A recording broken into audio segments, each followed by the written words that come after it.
Bonjour à toutes et à tous. 1, 2, 3, ça déboîte. Une boîte, un contenu, une explication express, s'il vous plaît. Et aujourd'hui, on va parler de l'Assemblée des vilains. Un jeu pour 30 minutes de 6 à 12 joueurs dès 10 ans. Dans l'Assemblée des vilains, on va jouer sur le même principe que des loups-garous, de tierce-lieu, dans l'univers des grands méchants Disney. Chaque joueur va donc découvrir son personnage et la spécificité dont il dispose sans le montrer aux autres joueurs. Puis, il reçoit une carte alignement secret.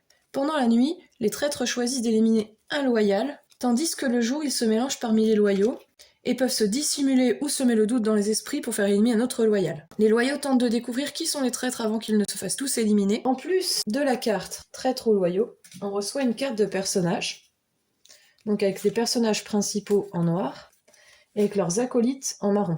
Par exemple ici avec Hadès, on va avoir Peine et Panique, avec Maléfique, on va avoir Diablo, avec le prince Jean, on va avoir Persifleur, Shere Khan, qui n'a pas d'acolyte, mais qui a des griffes très acérées, et qui, à chaque fois qu'il votera, donnera une empreinte de griffe au joueur contre qui il a voté. S'il y a une égalité dans les tours suivants, le joueur pointé par une griffe de Shere Khan est éliminé. On va avoir le Reine de Cœur, et son acolyte le Roi de Cœur, Madame de Trémène, qui est la seule à avoir 2 acolytes, Javotte et Anastasie, la Méchante Reine, qui va avoir comme acolyte bien sûr le Miroir Magique, la Mère Gothel, qui va avoir comme acolyte les frères Sabington, et le Capitaine Crochet, qui va avoir comme acolyte, bien sûr, Monsieur Mouche. Petite spécificité avec le Capitaine Crochet, à chaque tour, il fait d'un joueur son prisonnier, et si le Capitaine Crochet finit par être éliminé, le joueur qui a été capturé est éliminé aussi. Avec le Prince Jean, on a une couronne qui nous donne la possibilité d'avoir 2 votes quand on a une égalité. C'est comme le chef du village dans le loup-garou normal. Pendant un tour, si notre méchant est éliminé